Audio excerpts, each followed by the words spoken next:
রবিবারের দুপুরে গরম গরম মায়ের হাতে চিকেন কষা দিয়ে ভাত খেতে কার না ভালো লাগে বলো বন্ধুরা।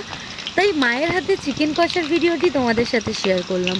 কেমন হয়েছে জানিও কিন্তু। আর আমার মতন কারা কারা মায়ের হাতের রান্না ভীষণ ভালোবাসো কমেন্টের মাধ্যমে অবশ্যই জানিও। আর আমার ভিডিওটি দেখে যদি তোমাদের ভালো লাগে অবশ্যই লাইক কমেন্ট ও একটা সাবস্ক্রাইব করে দিও।